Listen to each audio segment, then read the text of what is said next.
Selamat pagi, perkenalkan nama saya Kuinara Dharma Amura. Saya siswi kelas 8 dari SMP Negeri 6 1 Atap Sepaut. Di sini saya akan menceritakan sebuah kisah yang berjudul Umut Nibung dan Umut Rangsa. Sebelum itu saya akan menjelaskan, umut nibung adalah tumbuhan yang biasa dijadikan tombak oleh orang lain.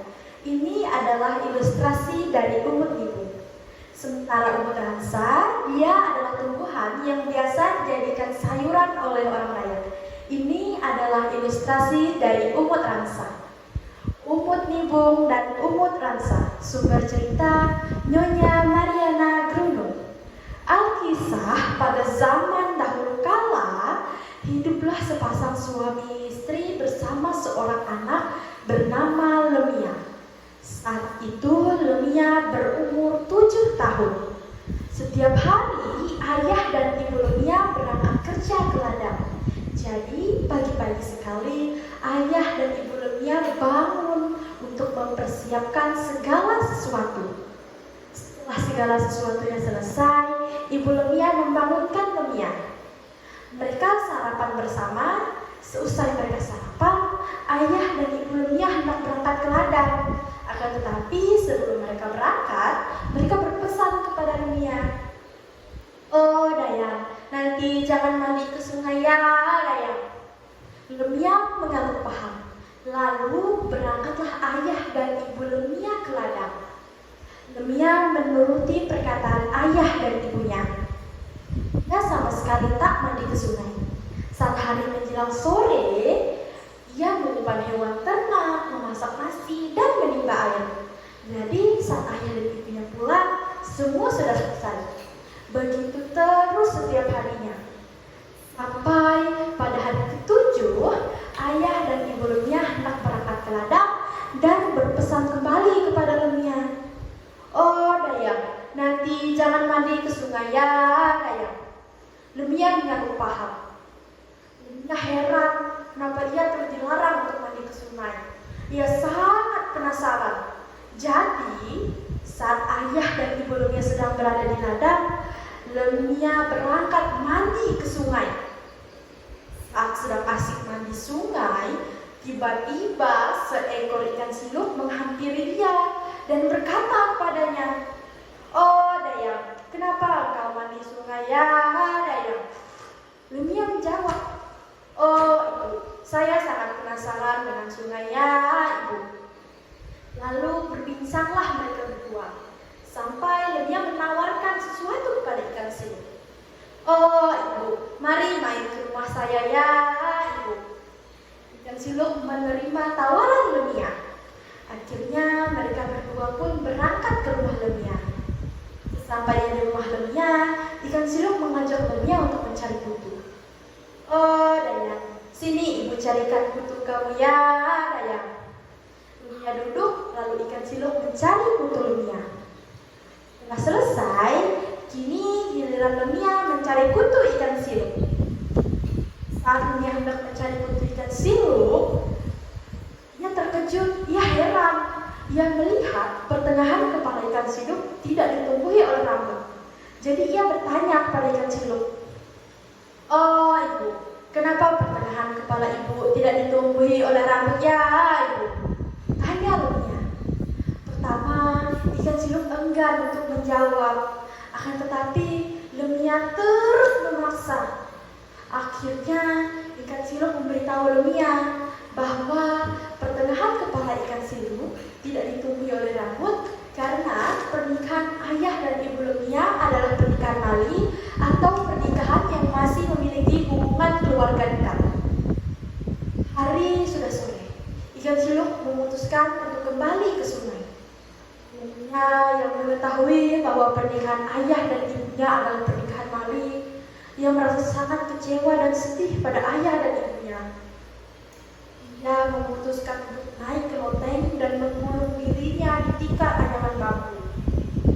Tak butuh waktu lama, ayah dan ibunya kembali dari ladang. Saat mereka tiba di depan rumah, mereka heran melihat segala hewan belum diempan. Akhirnya berteriaklah ayah Lemia dari luar, "Oh Dayang, kenapa ayah belum disangkal bayi belum diumpan, ya Daya, ucap ayah Lemia. Lemia tak menjawab. Akhirnya ayah dan ibu Lemia memutuskan untuk masuk ke dalam rumah. Sesampainya di ambang pintu, mereka melihat rumah gelap gulita. Lalu berteriaklah ibu Lemia, "Oh Daya, kenapa pelita belum dihidupkan, ya Daya?" Lagi-lagi Lemia tak menjawab. Akhirnya mereka berdua berjalan ke dapur. Saat melihat air belum ditimba, nasi belum dimasak, mereka heran. Mereka bertanya lagi, "Oh Daya, kenapa air belum ditimba, nasi belum dimasak, ya Daya?" Lagi-lagi Lemia tak menjawab. Lalu berkatalah ayah Lemia, "Oh adek, pasti anak kita mandi ke sungai dan bertemu dengan ikan siluk, ya adek." Sang istri menyetujui perkataan sang suami. Lalu mereka berdua membereskan segalanya. 3 hari berturut-turut lamanya Lemia tak mau turun dari loteng. Akhirnya ayah dan ibu Lemia memutuskan untuk pergi. Mereka sudah menyerah. Mereka tak tahu bagaimana lagi untuk membujuk Lemia. Mereka berdua berkata kepada Lemia, "Oh Daya, ayah dan ibu hendak pergi, ya Daya." Lemia tak turun dan tak menjawab. Akhirnya berkata lagi lah ayah dan ibu Lemia, "Oh Daya, jika nanti ayah dan ibu sudah pergi, jika ada lelaki yang hendak meminang engkau, maka engkau harus meminta restu pada ayah dan ibu. Jika tubuhan ayah dan ibu bergerak, maka engkau diperkenankan untuk menikah dengan lelaki tersebut. Akan tetapi, jika tubuhan ayah dan ibu tidak bergerak, maka engkau tidak diperkenankan untuk menikah dengan lelaki tersebut." Lemia tak menjawab dan tak mau turun. Akhirnya ayah dan ibu Lemia memutuskan untuk berjalan keluar ke kaki tangga. Mereka berdua berkata lagi kepada Lemia, "Oh Daya, ayah dan ibu sudah di kaki tangga, ya Daya." Lalu mereka berdua menjatuhkan diri ke tanah. Lemia yang mendengar itu pun berlari turun dari loteng. Saat ia tiba di teras rumah, ia sudah terlambat. Ayah dan ibunya sudah berubah menjadi umbut nibung dan umbut ransang. Ia menangis terisak-isak. "Ayah, ibu, aku menyesal. Maafkan aku." Lemia hidup sebatang kara. Sampai beberapa tahun ke depan, Lemia tumbuh menjadi gadis yang sangat cantik. Banyak sekali lelaki yang hendak meminang Lemia. Akan tetapi setiap Lemia meminta izin, ayah dan ibunya tidak bergerak. Sampai pada hari ke-7 lelaki ke-7 yang bernama Mamang Bulan hendak meminang Lemia, Lemia meminta izin pada ayah dan ibunya. "Oh ayah, oh ibu, bolehkah saya menikah dengan Mamang Bulan, ya ayah, ya ibu?" Tiba-tiba umbut nibung dan umbut ransa tersebut bergerak. Dan akhirnya Lemia menikah dengan Mamang Bulan, lalu hidup bahagia bersama Mamang Bulan. Terima kasih.